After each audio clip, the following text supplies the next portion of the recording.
আসসালামু আলাইকুম viewers, welcome back to my channel Sadia's food recipe. আজকে আমি আপনাদেরকে টুনা মাছ রান্না করে দেখাবো। ঘরে থাকা সাধারণ কিছু ইনগ্রেডিয়েন্টস দিয়ে খুবই মজাদার এই রেসিপিটা কিভাবে রান্না করতে হয় চলুন দেখে নিই। তো প্রথমে আমরা এখানে একটা প্যান নিয়ে নিয়েছি। এখন আমরা এখানে দিয়ে দিচ্ছি 2 টেবিল চামচ পরিমাণে সরিষার তেল। তেলটা গরম হয়ে আসলে এখানে আমরা দিয়ে দিব 1 কাপ পরিমাণে পেঁয়াজ কুচি।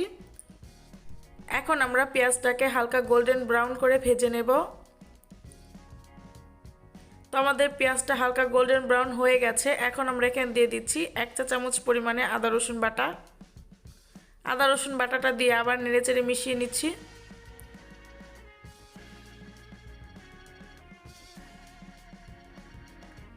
তো এখন আমরা এখানে দিয়ে দিচ্ছি স্বাদমতো লবণ, দিয়ে দিচ্ছি 1 চা চামচ পরিমাণে হলুদ গুঁড়া, 1 চা চামচ পরিমাণে মরিচ গুঁড়া, 1 চা চামচ পরিমাণে ধনিয়া গুঁড়া, 1 চা চামচ পরিমাণে জিরা গুঁড়া।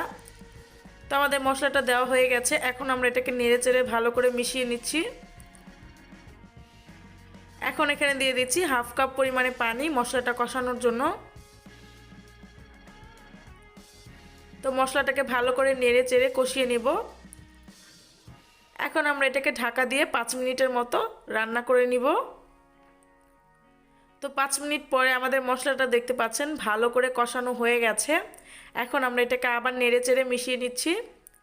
এখন এখানে দিয়ে দিচ্ছি 1 কাপ পরিমাণে টমেটো কিউব। টমেটোটা দিয়ে আবার নেড়েচেড়ে মিশিয়ে নিচ্ছি।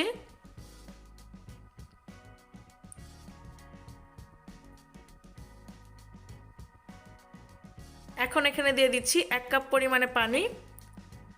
পানিটা দিয়ে আবার নেড়েচেড়ে মিশিয়ে নিচ্ছি।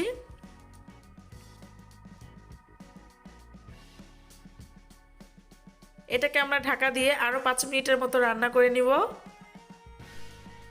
তো 5 মিনিট পরে আমাদের টমেটোটা কিন্তু অনেকটাই সফট হয়ে গেছে। এখন আমরা এটাকে আবার নেড়েচেড়ে মিশিয়ে নিব।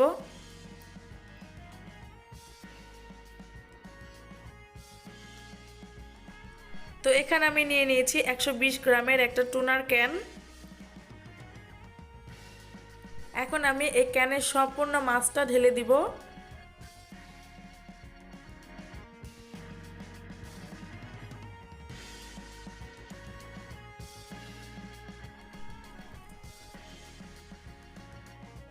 মাছটা দিয়ে এখন অনবরত নেড়ে চেড়ে এটাকে রান্না করে নিতে হবে।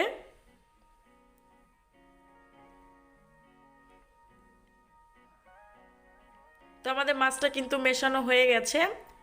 এখন আমরা এখানে দিয়ে দিব 5টা কাঁচামরিচ। কাঁচামরিচটা দিয়ে আবার নেড়ে চেড়ে মিশিয়ে নিব। তো এটাকে ঢাকা দিয়ে আমরা আরও 5 মিনিটের মতো রান্না করে নিব। তো 5 মিনিট পরে ঢাকনাটা তুলে আমরা এখন এখানে দিয়ে দিচ্ছি ধনিয়া পাতা। ধনিয়া পাতাটা দিয়ে এটাকে নেড়ে চেড়ে ভালো করে রান্না করে নিতে হবে।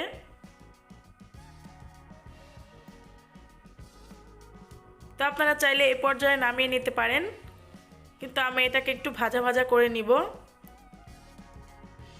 তো আমাদের টুনা ফিশটা কিন্তু রান্না করা হয়ে গেছে। এখন আমরা চুলার আঁচটা বন্ধ করে দিব।